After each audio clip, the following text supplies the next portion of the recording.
Reporting करतो. कोणत्या reporting news मधला आहे रिपोर्टिंग. काय झालं काय करायचं रिपोर्टिंग करतोय म्हणलं, करता करत नाही. बोला सर रिपोर्टिंग आमचं जे काम आहे रिपोर्टिंगचं ते करतोय. खरं ना दोनच माणसं असतात आमच्या साहेब, गर्दी नसते. नाही ना काय हरकत नाही. इथं बाजूला जा मैदानात तिकडं. तुम्हाला नेलं होतं का काय म्हणून? इथं धंदा होत होता व्हिडिओ घेत होता तर नाही का मला आयडी दाखवली होती का? आयडी दाखवली होती सगळं दाखवलं होतं. नमस्कार, मी रामेश्वर जामगे, युवराज्य न्यूज मध्ये आपला मनपूर्वक स्वागत करतो.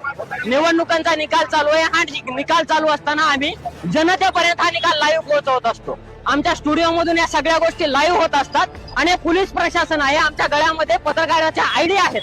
या आयडी असताना पोलीस प्रशासन एखाद्या पत्रकाराला धरून बाजूला घेऊन जातात आणि बाजूला घेऊन जाऊन आयडी दाखवलेली असतानाही, सगळ्या गोष्टी दाखवलेल्या असतानाही जर पोलीस प्रशासन या पद्धतीने पत्रकारांसोबत वागत असेल तर सर्वसामान्य नागरिकांची काय परिस्थिती असेल हा एक प्रश्न निर्माण होतो.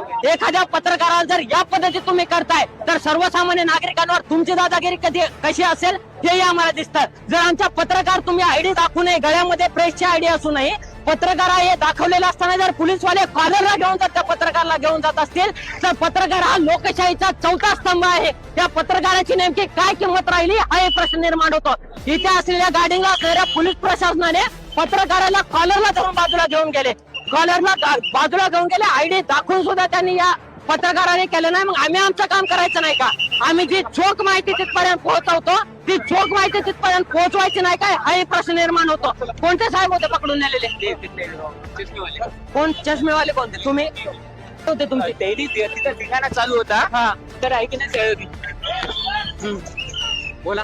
पार्टीचे नेते आहे की नाही विरुद्ध पोलिसाला प्रतिसाद देत नव्हता म्हणून आहे की नाही आम्ही व्हिडिओ घेत होतो तर आहे ना साहेबांना आहे की नाही पकडून नेलं. म्हणजे हे पोलिसाचं काम काय राहते काय नाही तुला शिकवायला लागते काय असं पोलीस प्रशासनाला कार्यकर्ते सहकार्य करत नव्हते आणि आमचे प्रतिनिधी पोलीस प्रशासनाला सहकार्य करत होते. त्या कार्यकर्त्यांचा धिंगाणा आमच्या कॅमेऱ्यामध्ये कॅप्चर करत होते. हे करत असताना हे पोलीस प्रशासन पत्रकारांवर दादागिरी करत आहे. हे कुठेतरी लाजिरवाण आहे. लोकशाहीला कुठेतरी काळीमा फासणारी गोष्ट आहे. पत्रकार हा लोकशाहीचा चौथा स्तंभ असतो आणि त्या पत्रकारांवर जर तुम्ही या पद्धतीने दडपशाही करत असाल, जर पत्रकारांना जर तुम्ही सहकार्य करत नसताल तर ही गोष्ट कुठेतरी लाजिरवाणी आहे.